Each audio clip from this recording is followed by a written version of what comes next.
Hi guys, this is Cupely for TheAlleyWayStamps, and for today's card I will start cutting the front panel of my card in a diagonal using my paper trimmer. Now I will put both pieces together and will cut the straight edge of both at the same time, using my stamps as reference to know how much I have to cut.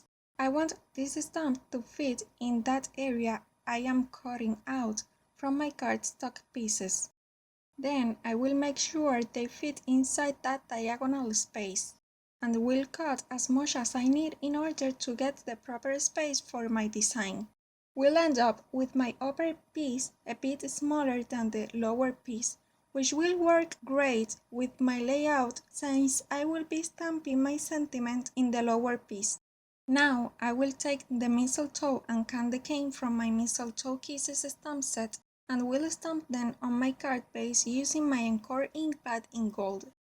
I positioned my stamp straight on an acrylic block and will align the grid lines in the acrylic block with the diagonal edge of my cardstock.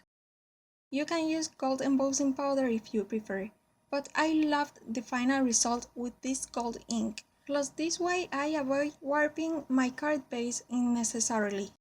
Regarding the ink, I really enjoyed this Encore ink. I like the color, the shimmer, and the impression I get from it. This is really the only gold ink I have tried so far, but I liked it so much that I haven't felt the necessity of looking for a different one.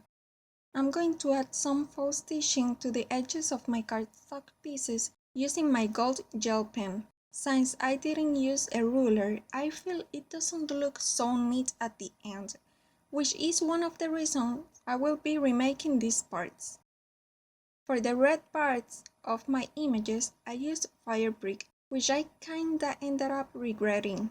Once I added some stickers to the candy canes, it looks a little more orangey, so I would recommend to use barn door instead. Anyway, I still loved the final result, so I decided to keep it. To add the distress ink, I am using my Wink of Stella in clear. I love to use this glitter brush when I want to watercolor just a little bit on regular cardstock, since my regular cardstock is much more white and brighter than my watercolor cardstock. These images are so small that they don't really need much shading to look amazing, so I am doing some basic coloring so far. Plus, I am planning to add some cranberry stickers to the red areas, so it wasn't going to be visible anyway. I am adding the color just to avoid getting some white peeking out through the red glitter. For the green areas, I am using forest moss. Since the leaves of the mistletoes are a little bigger, and I wasn't planning on adding stickles to it, I added some simple shades to it, using the same green color. For this, I am adding the color to the upper parts of the leaves and blending it to the lower part. This way, I am getting a lighter green on the bottom and a darker green on the top. I think that simple shading adds a lot to this simple card. Thanks to the Wink of Stella, the green areas will be a little shimmery as well as the rest of the images without the need of more stickles, and will make the card look a little more elegant. To color the sticks of the mistletoes, I used the same green with my Wink of Stella. Now I am adding the stickles in cranberry to the berries of the mistletoes. I thought I would add it to the red parts of the candy canes and the clear rock candy to the white areas, but then I realized it would be easier to simply add the same clear rock candy to the whole candy cane, and would probably look better since it would be an even coat on the entire image, plus it would look like if it were covered with sugar. You have to be careful though, since the glue in the stickles can make the distress ink bleed a little bit. Now I will stamp the phrase mistletoe kisses and candy cane wishes using my Memento Lux pigment ink in rhubarb stock. Then I glued a piece of foamy to the back of my cardstock pieces using my liquid glue, and will glue them to the card base. I wasn't sure if this glue would really stick the foamy to the cardstock, but it worked really well. At this point, I wasn't entirely happy with my card. I thought a simple card like this one needed a bit more of color and detail. So I cut 2 more pieces and colored them with my barn door distress ink pad. Then added to them some fire brick distress ink to add more dimension and interest.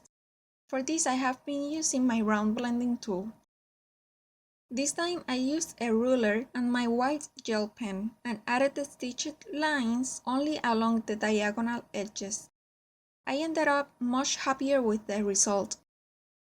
Then I will prepare my cardstock for some heat embossing using my Inkadinkado powder bag and will stamp the same phrase with my Versamark ink pad.